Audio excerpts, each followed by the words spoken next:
There's another snake in there. There's also, I don't know if it's the same one. I don't know if you can see that very well. It's just down in this bit of water here. It's coming out at the bank. There it is, going over that stone. That's a much smaller one. The other one was about 5 foot long. Uh-oh, and he's just fallen in the water.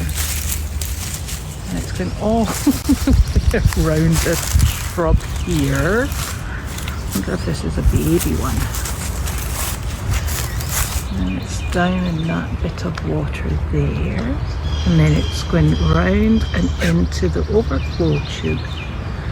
It's at the front of the overflow tube now.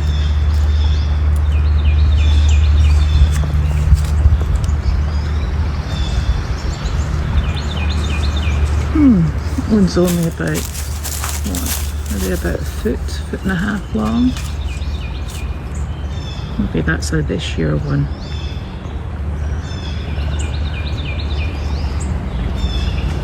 Totally dark grey, no other marks on it.